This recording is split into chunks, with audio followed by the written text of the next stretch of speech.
In this video we're going to be talking about the CA18's avionics. What we have installed on this particular aircraft is a TRIG ADSB transponder, and we have a MGL V16 comms unit which has a two-place intercom built into it.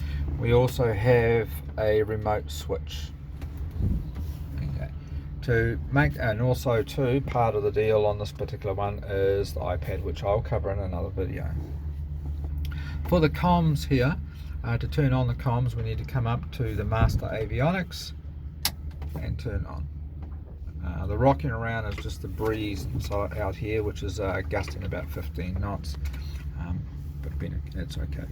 So when it is flashing like this, it is receiving, and because I've got it set to the ATIS, I would expect it to be flashing like that. Okay, if I change it to the tower, there's no aircraft around at the moment, so it's all gone nice and still. Okay, we'll start off with the transponder. Transponder over here will start up as a 1200 with ZK Charlie Golf Sierra written on the screen there, and when you shut down at night, if you set it to standby, it will just be in the warm-up mode when we turn it on. When taxiing around, you can go to ground mode, which is just a reduced amount of power output, but it allows the tower to see where you are on the ground.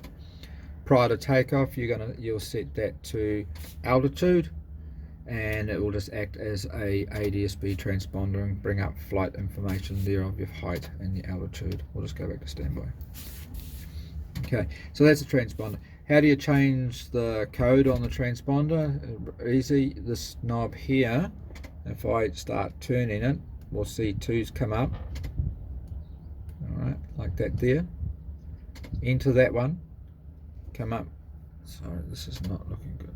Enter the next one and change that to the number, enter that one to a number, and then keep entering that one to the number, and when you finish, just push enter the last time, and that will give you your squawk code if you've been given one as a individual ident squawk code. The easiest way to get that back to 1200 is just to press VFR, and that will go straight back to VFR, which is 1200. So one more time, just start turning the knob, and that will highlight that cursor, and then turn it to whatever number you want.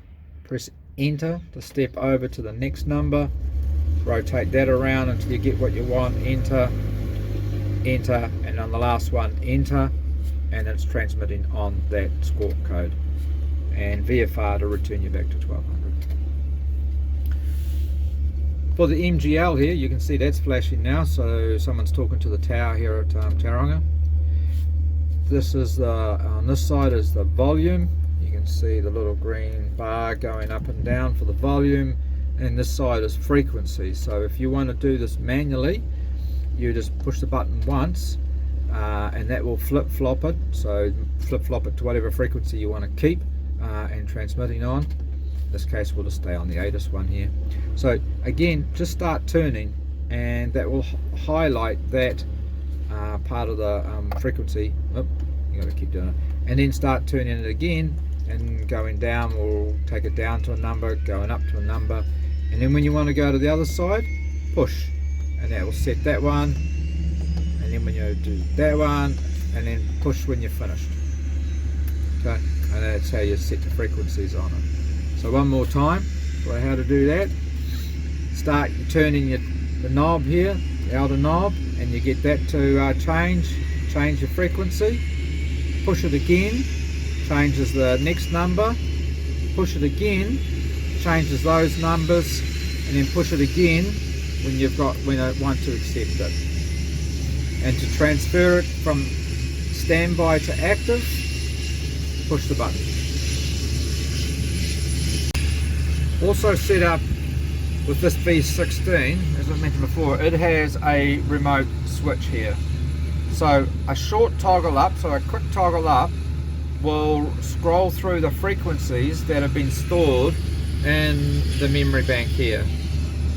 A long toggle, then a release, will flip the frequency between standby and active, and a short toggle down will replay the last message.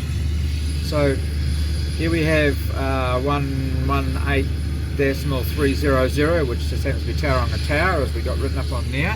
If I come back here a little bit, and you can see what I'm doing. If I go like that, so if I go quickly, not too quickly, but up one, okay, it always starts from the frequency that I have set as a start. And if I go again, next one, next one, next one, next one, until it goes through how many I have in the memory bank, and then it just starts all over again.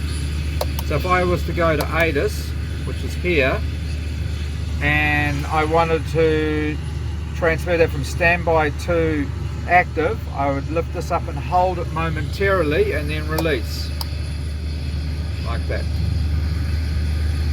And then if I wanted to swap that again, hold it up momentarily and release. And if I want to change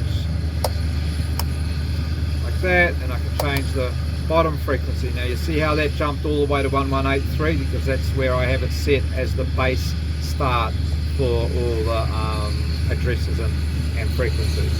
Now I can just change my way through all the different ones for the bottom one as well.